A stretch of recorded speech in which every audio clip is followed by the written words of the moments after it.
또 한 해를 보내게 되었습니다.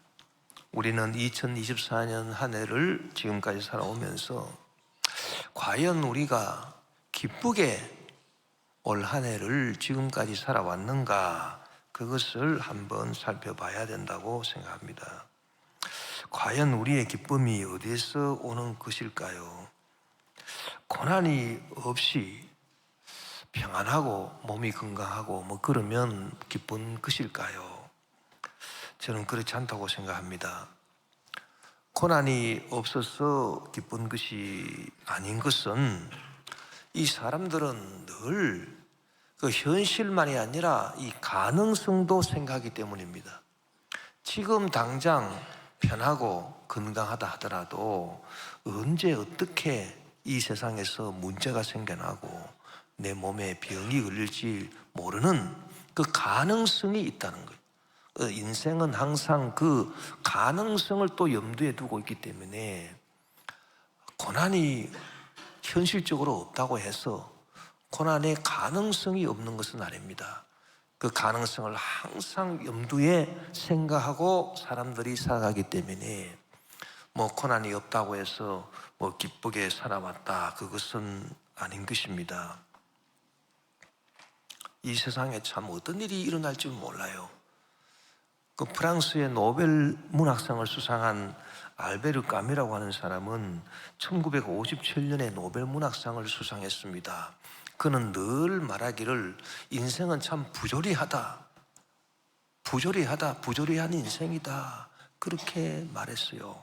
그래서 이렇게 인생이라고 하는 걸 보면은 참 이 수고를 하는데 그 수고가 헛되다.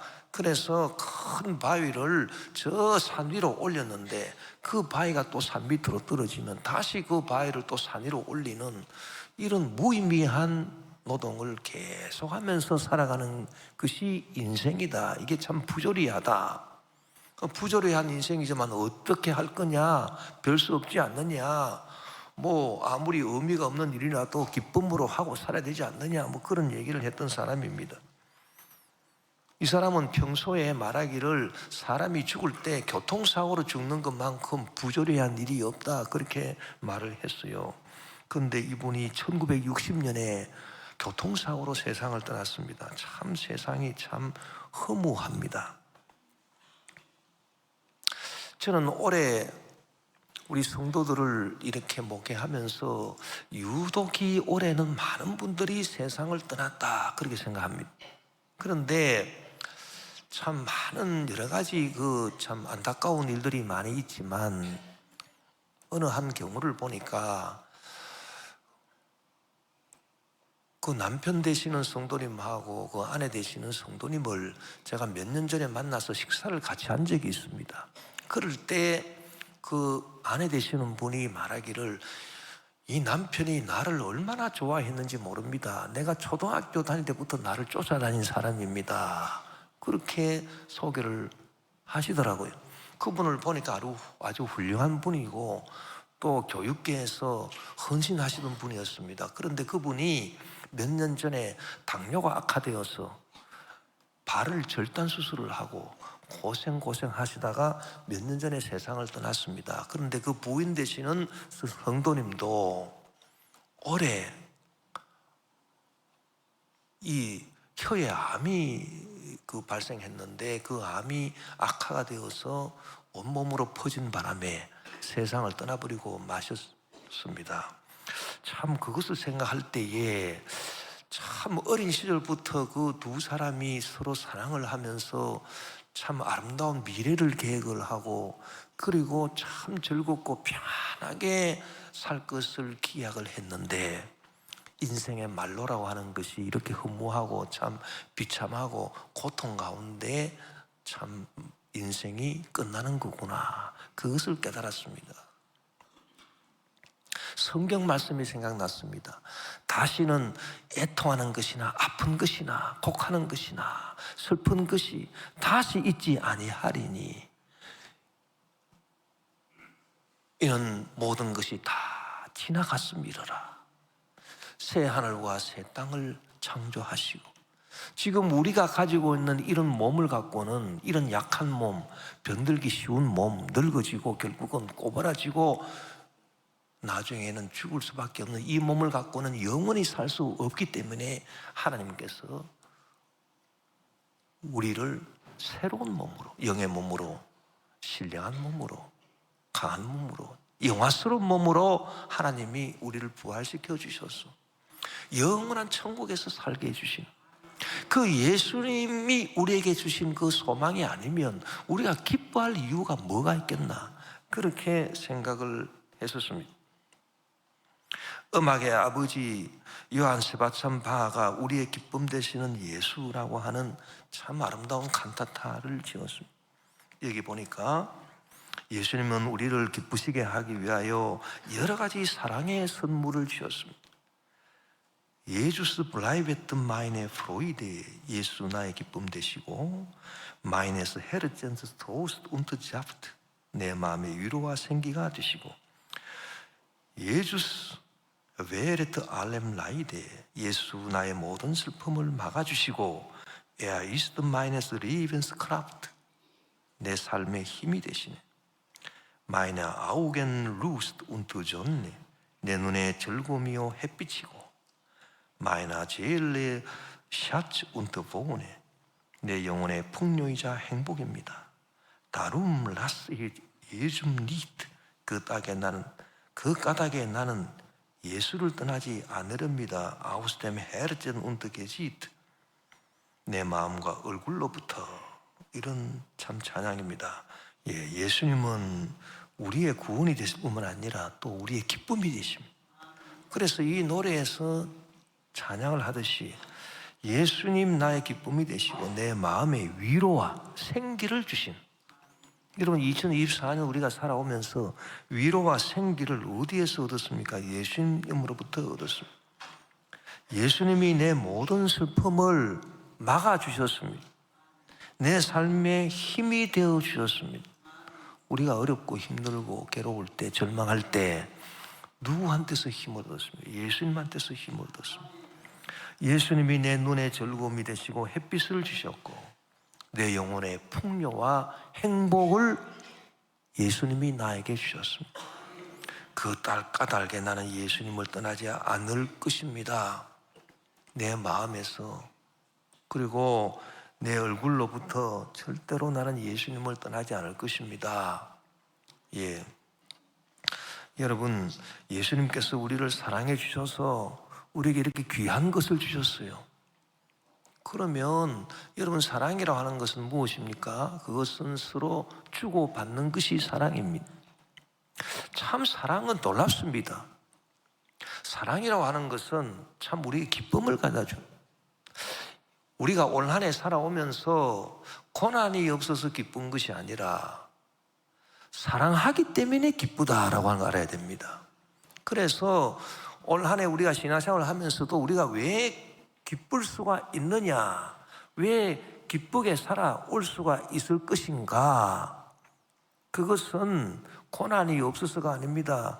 고난이 없다 하더라도 가능성으로 항상 고난이 다가올 수 있다는 걸 염두에 두고 있기 때문에 절대로 고난이 없다고 해서 기쁜 것은 아닙니다. 사랑이 있어야 기쁜 것입니다.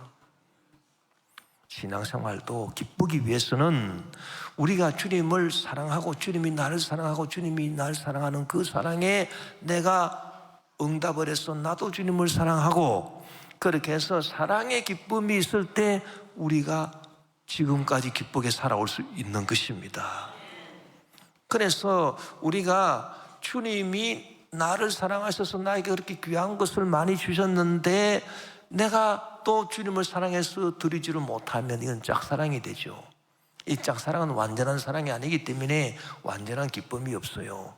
그래서 올 한 해도 내가 기쁘게 살아왔는가, 이 물음에 대한 답변은 주님이 나를 사랑하신 것처럼 나도 주님을 사랑해서 내가 주님께 무엇을 드릴 수 있었는가, 그것을 생각해 보면 내가 기쁘게 살아왔는가?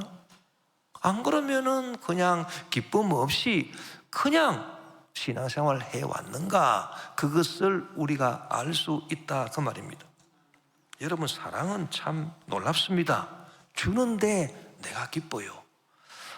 황선은 작가가 지은 소나기라고 하는 참 아름다운 단편 소설이 있지 않습니까? 이 소설에 보면은 정말 어린 소년과 소녀가 서로 그 청순한 사랑을 나누는 그런 내용입니다.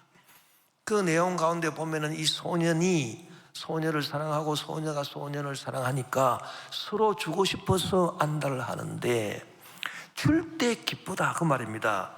한 구절을 보니까 이런 구절이 있습니다. 이날 밤 소년은 몰래 득세 할아버지네 호두밭으로 갔다. 낮에 봐두었던 나무로 올라갔다. 그리고 봐두었던 가지를 향해 작대기를 내리쳤다. 호두송이 떨어지는 소리가 별나게 크게 들렸다. 가슴이 선뜩했다. 그러나 다음 순간 굵은 호두야 많이 떨어져라, 많이 떨어져라.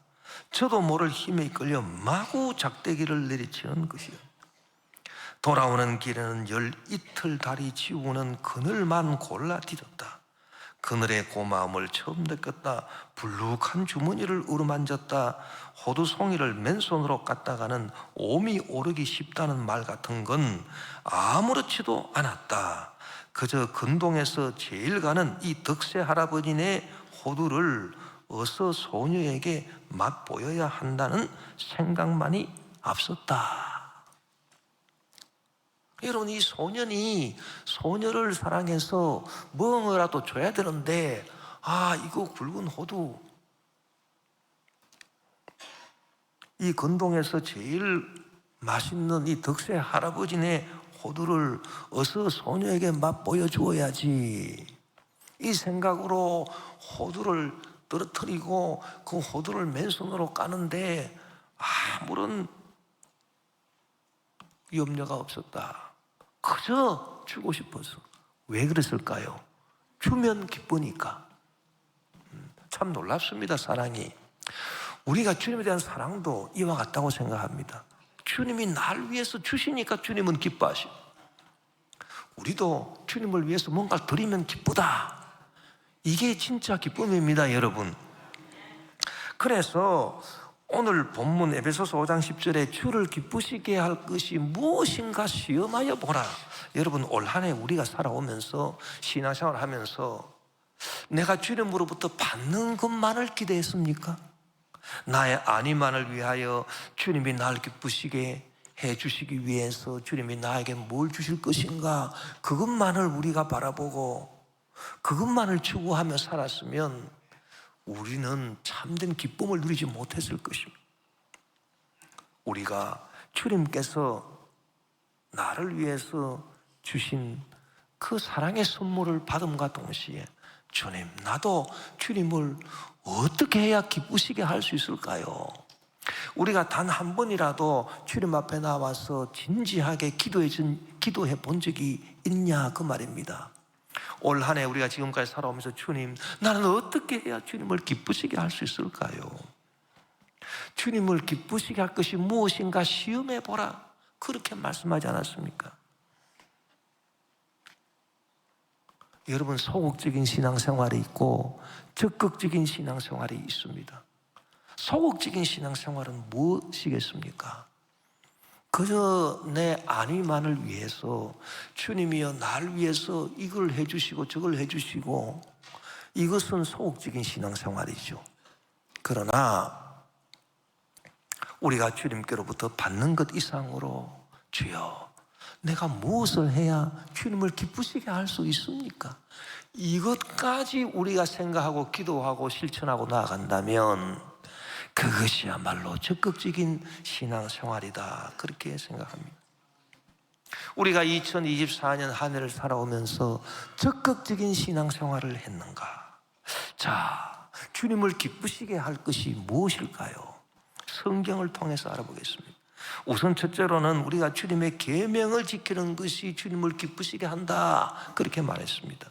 요한복음 15장 10절 11절에 보니 내가 아버지의 계명을 지켜 그의 사랑 안에 거하는 것 같이 너희도 내 계명을 지키면 내 사랑 안에 거하리라. 내가 이것을 너희에게 이름은 내 기쁨이 너희 안에 있어 너희 기쁨을 충만하게 하려 함이라. 여러분, 참 우리가 주님의 계명을 지키면 주님이 기뻐하시는데, 자, 우리가 주님을 기쁘시게 하면 우리도 기쁘다, 그 말입니다. 그래서 너희가 내 계명을 지키면 내 기쁨이 너희 안에 있어서 너희 기쁨도 충만하게 될 것이다. 소년이 호두를 가지고 소녀에게 주는 기쁨,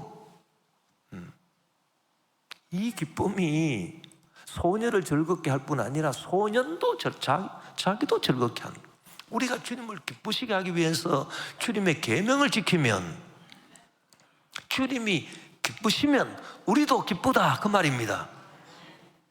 그래서 우리는 2024년 올 한해 지금까지 살아가면서 우리가 주님의 계명을 잘 지켰는가, 주님의 10계명 10가지 계명을 우리가 잘 지켰는가, 또 사랑하라는 계명 이런 것들을 잘 지켰는가. 그래서 주님을 기쁘시게 하고, 야, 주님이 기쁘신 그 모습을 보고, 야, 나도 기쁘다, 그렇게 우리가 살아왔는가, 그것을 한번 생각해 봐야 되겠다, 그 말입니다. 많은 분들이 어떻게 생각합니까? 주님의 계명을 지키는 거 그거 아무나 할 수 있는 일인가? 얼마나 그 어려운 일이겠는가? 아이고, 주님 계명을 어떻게 지키나? 그 어려운 일인데. 그런데 여러분, 성경을 보니까 요한일서 5장 3절에 하나님을 사랑하는 것은 이것이니 우리가 그의 계명들을 지키는 것이라 그의 계명들은 무거운 것이 아니로다, 그렇게 말했습니다. 이 사람들이 계명을 무거운 것으로 생각합니다. 지킬 수 없는 것으로 생각합니다. 그러나 여러분, 절대 그렇지가 않습니다. 주님께서 왜 계명을 우리에게 지키라고 하셨을까요? 그것은 우리를 위해서입니다. 여러분, 우리가 주님의 계명을 지키지 아니하면 우리가 어디로 떨어집니까? 헛된 욕망의 구조로 떨어집니다. 제가 전번 주일날 여러분에게 말씀드린 것이 있습니다. 그것이 바로 욕구와 욕망의 차이입니다. 욕구라고 하는 것은 건전한 생리적인 욕구, 건전한 식욕이나 성욕이나 수면욕이나 이런 거를 말합니다. 이게 건전한 욕구예요. 꿈을 갖고 내가 장차 위대한 사람이 되겠다, 이것도 건전한 욕구예요. 이런 욕구를 주님께서 무시하고 욕구를 버려라, 그렇게 말씀하지는 않습니다. 그러나 주님의 계명은 우리로 하여금 욕망의 구조에는 떨어지지 말아라, 그렇게 명령하는 것입니다. 여러분, 욕망의 구조는 무엇입니까? 욕망의 구조라고 하는 것은 아무리 채워도 채워지지 않는 허무함과 무의미 속으로 우리를 끌고 가는 결핍의 구조, 이게 바로 욕망의 구조입니다. 예를 들어서 음란 중독, 모든 중독 증상, 음란 중독, 마약 중독, 알코올 중독, 여러분, 모든 중독 증상은 어디서 시작됐습니까? 욕망의 구조에 떨어져서 시작이 되었습니다. 아무리 술을 마셔도 만족하지 않고 또 마시고 또 마시고 또 마시고, 알코올 중독. 아무리 음란해도 만족하지 못하고 계속 음란하다가 음란 중독. 도박을 아무리 해도 만족이 안 되니까 계속 하다가 도박 중독. 게임 중독. 여러분, 음란, 방탕, 시기, 질투, 교만, 탐욕의 모든 죄악의 구조, 이것이 무엇입니까? 다 이 욕망의 구조에 떨어진. 솔로몬은 자기 일생을 돌이켜보면서 자기가 욕망의 구조에 떨어진 것을 한탄하고 있습니다. 자기의 그 욕망을 채우기 위해서 처첩을 1000명 가까이 거느린 사람이 솔로몬입니다. 자기 눈으로 보아서 보고 싶은 거 다 만들어내고 자기 하고 싶은 일 다 했습니다. 그런데 이것이 건전한 욕구가 아니라 욕망의 구조에서 그렇게 했다. 그랬더니 그 결과가 어떻게 됐습니까? 눈은 보아도 족함이 없고 귀는 들어도 가득 차지 않는다. 그렇게 한탄하면서 모든 것이 헛되고 헛되어 헛되고 헛되니 다 헛되도다. 그렇게 한탄을 했습니다. 순식간에 지나가고 마는 이 인생도 욕망의 구조에 떨어지면 그야말로 허무하고 비참해져 버리는 거예요. 주님의 계명은 우리로 하여금 욕망의 구조에 떨어지지 말아라. 얼마나 우리를 이롭게 하는 것입니까? 얼마나 우리를 유익하게 하는 것입니까? 그렇기 때문에 하나님을 사랑하는 것은 우리가 그의 계명들을 지키는 것이라. 그의 계명들은 무거운 것이 아니다. 그렇게 말씀을 하고 있는 것입니다. 로마서 8장 7절 8절에 육신의 생각은 하나님과 원수가 된다. 이 육신의 생각이 바로 욕망의 구조에 떨어지게 하는, 이것은 하나님과 원수가 되나니 이는 하나님의 법에 굴복하지 않을 뿐 아니라 할 수도 없습니다. 육신에 있는 자들은 하나님을 기쁘시게 할 수 없다. 욕망의 구조에 떨어져서 음란과 방탕과 술 취함과 온갖 중독과 여러분 미움 분노도 원망의 구조입니다. 아무리 미워해도 만족하지 않고 아무리 화를 벌컥벌컥 내도 만족되지 않습니다. 이거 다 욕망의 구조. 원망과 불평, 만사에 대한 부정적인 비관, 더러운 욕설, 이런 것들 다 욕망의 구조 속에 있는 것들입니다. 이런 것들 속에서 떨어지지 아니하고 죄를 범하지 아니하고 우리가 주님의 계명을 지키면서 참으로 행복하게 살아왔는가, 이것을 우리가 돌이켜봐야 된다. 그리고 앞으로는 우리가 절대로 이런 욕망의 헛된 구조에 떨어지지 말고 주님의 계명을 지켜서 건전한 욕구를 우리가 충족시키고 하나님께 영광 돌리며 그렇게 살아가는 그런 우리 인생이 다 돼야 된다, 그 말입니다. 둘째로 주님을 기쁘시게 하는 것이 무엇이냐? 이것은 주님을 기쁘시게 하는 것은 무엇이냐 하면 우리의 적극적인 신앙생활입니다. 히브리서 10장 38절에 나의 의인은 믿음으로 말미암아 살리라. 또한 뒤로 물러가면 내 마음이 그를 기뻐하지 아니하리라 하셨느니라. 그래서 주님이 기뻐하시지 않는다. 무엇이 주님을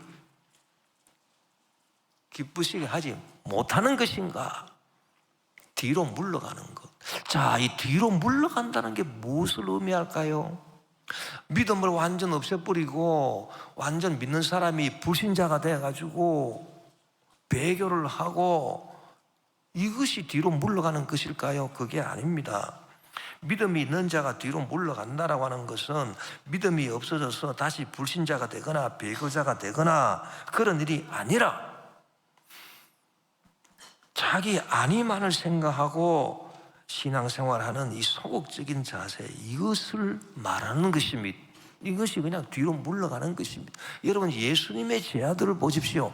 예수님의 제자들이 예수님이 십자가에서 죽으시고 부활하셔서 나타났음을 목격했음에도 불구하고 그들의 믿음은 소극적이 되어서 뒤로 물러갔습니다. 예수님이 나타났을 때는 그들이 기뻐했지만 예수님이 또 사라지면 우리가 본 것은 유령을 본 거다, 그렇게 착각하고 그들은 뒤로 물러가서 두려움에 떨었습니다. 예수님을 죽인 유대인들이 우리도 죽이려고 찾아올 것이다. 그래서 문을 닫아버리고 바깥 출입을 삼가하고 그저 자기들의 안위만을 생각하고 이제 우리는 뭘 해야 될 것인가, 먹고 살기 위해서 다시 갈릴리 바다로 가서 고기나 잡으러 가야 되겠다. 그것이 바로 예수님의 제자들이었습니다, 여러분. 그러나 그들이 이제 예수님께서 성천하실 때 하신 마지막 말씀, 사도행전 1장 8절에 오직 성령이 너에게 마시면 너희가 권능을 받고 예루살렘과 온 유대와 사마리아와 땅끝까지 이르러 내 증인이 되리라. 성령 받아라. 그래서 성령 받기를 기도해라. 그들이 마가의 다락방에 가서 성령 세례 받기를 간절히 기도할 때 성령이 임하시니까 그들에게 놀라운 변화가 다가왔습니다. 가장 놀라운 변화가 뭐냐 하면은 소극적인 그런 신앙생활을 하던 사람들이 이제는 적극적으로 나가게 됐다, 그 말입니다. 여러분 한번 생각해 보십시오. 바깥 출입도 하기를 두려워하는 사람들이 예루살렘의 어느 한 집 구석에서 웅크리고 있으면서 바깥 출입도 못하던 그런 제자들이 성령 세례 받고 난 다음에 마가의 다락방에서 성령 세례 받고 난 다음에 예루살렘이 뭡니까? 예루살렘과 온 유대와 사마리아와 땅끝까지 이르러 주의 복음을 전하겠다고 나선, 그래서 뒤로 물러가지 아니하고 우리가 앞으로 나아가되 땅끝까지 나아가서 주의 복음을 전하겠다, 이런 적극적인 신앙을 갖게 된 거, 이게 얼마나 놀라운 변화입니까 여러분? 이 변화가 주님을 기쁘시게 하는 거예요. 우리가 올 한 해를 살아오면서 이런 적극적인 신앙을 가졌나요? 나의 아니만을 위해서 골방에 들어가서 문을 닫아놓고 벌벌 떨면서 주님 날 살려달라고 그런 나 아니만을 위해서 기도했는지, 아니면은 정말 우리가 성령 세례를 받은 주의 일꾼들로서 이제는 온 예루살렘뿐만 아니라 온 유대와 사마리아와 땅끝까지 이르러 내가 주님의 증인이 되겠습니다, 그런 예수님의 제자들처럼 여러분 우리가 이런 적극적인 그런 신앙생활을 하면서 살아왔는지, 내 마음이 너희가 뒤로 물러가면 기뻐하지 아니하리라, 너희들이 소극적인 신앙생활을 하면 내가 절대 기뻐하지 아니하리라, 주님의 이 말씀을 우리가 이 시간에 한번 돌이켜봐야 됩니다. 나는 2024년 살아오면서 소극적으로 정말 웅크리고 살아왔는지, 그래서 주님을 기쁘시게 하지 못했는지, 안 그러면 우리가 정말 큰 비전과 꿈을 갖고 할 수 있거든요. 무슨 말이냐, 하면 된다, 해보자, 할 수 있다, 땅끝까지 나아간 그런 믿음, 적극적인 믿음을 갖고 주님을 기쁘시게 했는지 우리가 살펴봐야 된다, 그 말입니다. 이런 프랑스 파리에 있는 파리 외방전교회에서 파송된 많은 선교사들, 그들이 조국 프랑스를 떠나서 수개월 동안 어려운 항해를 하고 온갖 고초를 겪으면서 중국이나 베트남이나 일본이나 우리 조선에 와서 복음을 전할 때 그들은 어떤 각오를 하고 왔습니까? 그 파리 외방전교회에는 표어가 있습니다. 여기서 선교사 사명을 받고 임지로 떠나는 사람은 살아서 다시 프랑스 조국으로 돌아오지 않는다. 그 표어, 나는 내가 가서 선교하는 그 나라에 가서 뼈를 묻을 것이다, 다시는 살아서 조국으로 돌아가지 않는다는 참 놀라운 신앙입니다. 이 적극적인 신앙을 갖고 복음 전파하기 위해서 아시아로 파송됐던 사람들입니다. 적극적인 신앙, 참 놀랍습니다. 이것이 주님을 기쁘시게 한다. 여러분, 주님의 영광을 위해서 우리가 땅끝까지 나아간다, 절대로 후회하지 않습니다.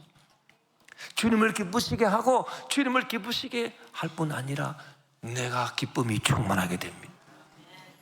내 인생의 기쁨이 충만하게 될 것입니다. 왜? 주님을 위한 일이기 때문에. 나 자신을 위해서 땅끝까지 정복 원정을 떠난 사람도 있습니다. 인류 역사를 보면 대표적인 사람이 12세기 몽골 초원의 허벌판 위에서 13세기 구대륙을 다 점령하고 유럽의 절반까지 점령하고 따라서 역사상 가장 최대의 단일 제국을 이루었던 징기스칸이라고 하는 인물입니다. 여러분, 그러나 그가 67세로 세상을 떠날 때 이 사람이 왜 죽었는가 여러 가지 썰들이 있습니다만은 참 그의 말로가 참 허무했습니다. 어떤 썰은 보니까 그가 원정을 서하 지역 원정을 위해서 그 욕심 때문에, 저 원정욕 때문에 원정하러 갔다가 말에서 떨어져서 낙상을 입어가지고 그렇게 죽었다, 그런 썰도 있고요. 또 어떤 썰을 보면은 그가 어떤 족속을 점령을 해서 그 족속의 그 왕비가 너무 이뻐서 그 왕비와 동침하다가 독상사로 죽었다, 그런 썰도 있습니다. 좌우지간 그의 말로는 허무했습니다. 그리고 그의 후예들인 지금 몽골 나라를 보십시오. 세상에 한때 세계를 정복했던 그 나라가 지금 어떻게 됐습니까? 고작 인구 350만 명입니다. 고작 인구 350만 명에 정말 못 사는 나라 중에 하나가 되어버리고 말았습니다. 인류 역사가 무엇을 말해주고 있습니까? 자기를 기쁘게 하기 위해서 세계를 정복한다 한들 그 결과가 이처럼 비참하다, 그것을 말해주고 있어요.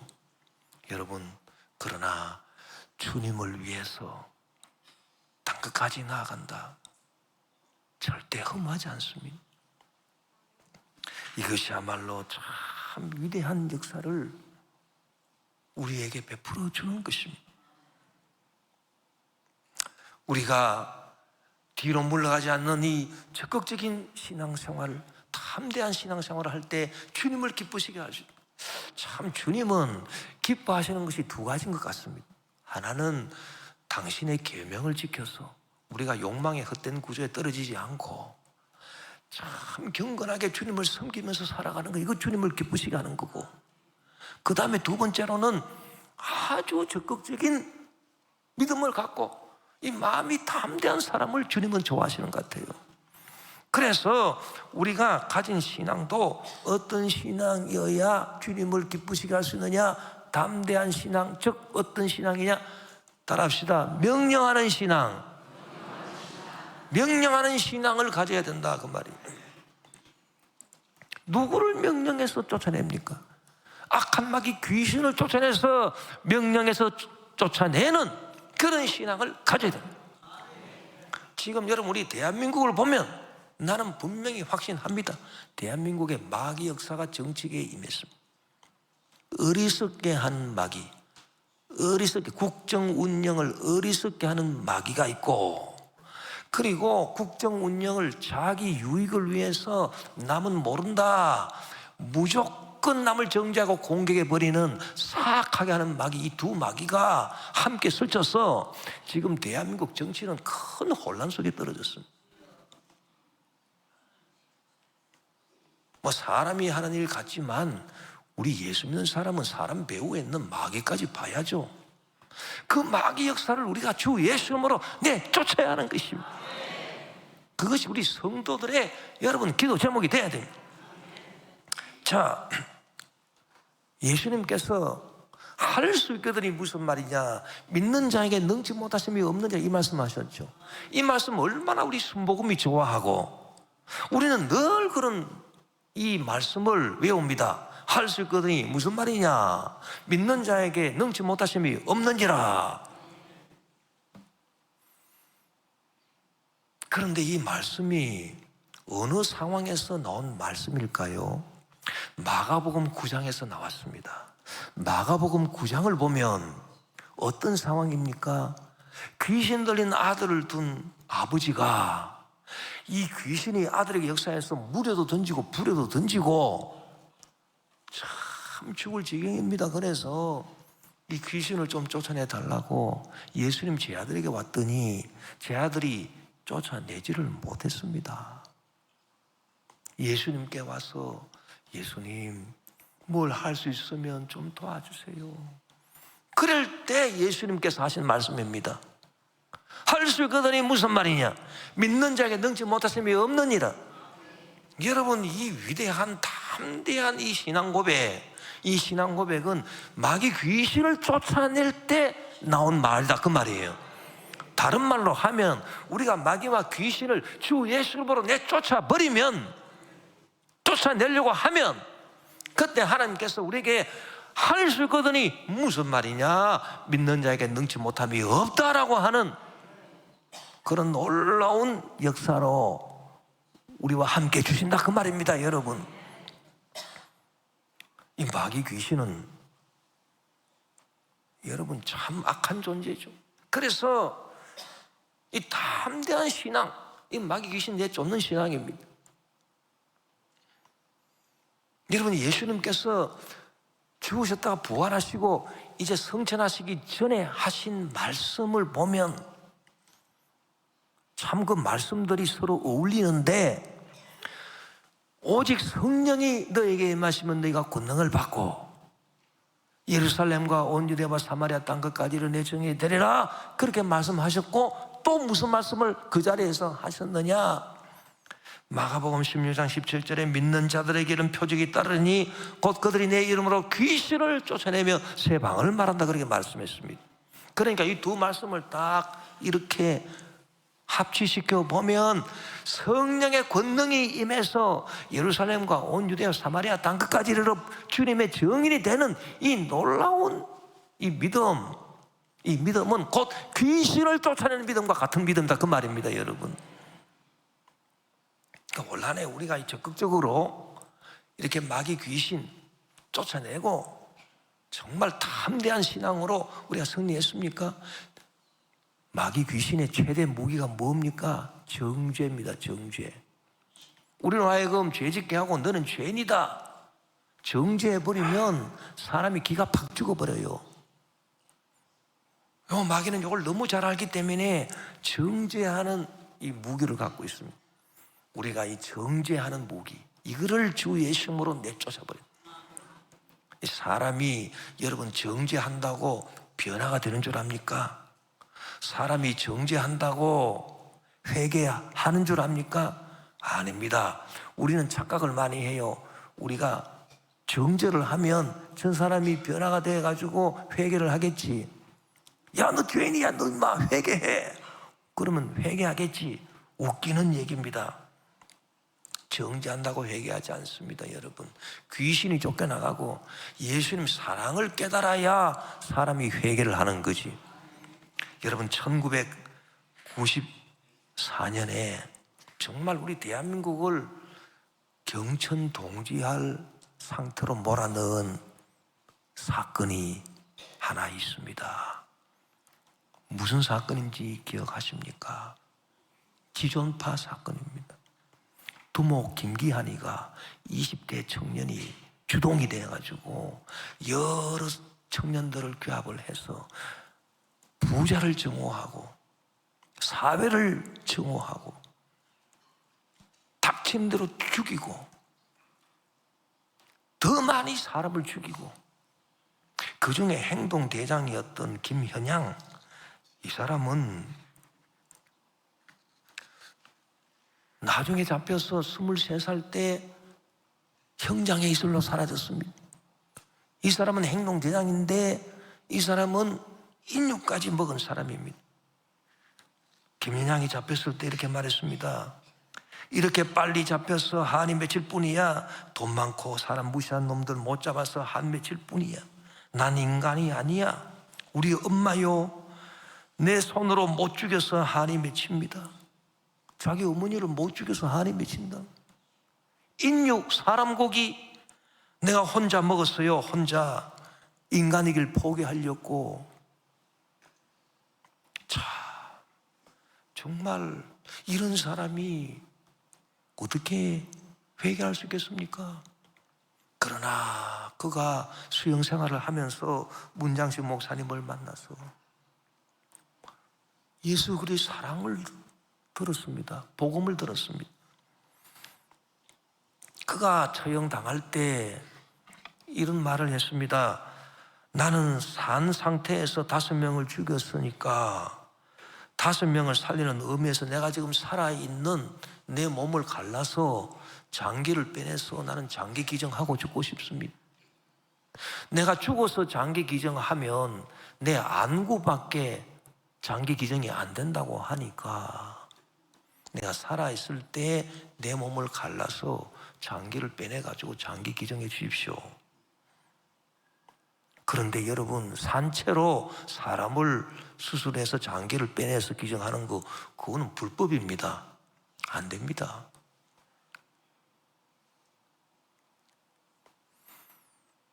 그래서 그는 안구밖에 기증할 수가 없었죠. 죽어서.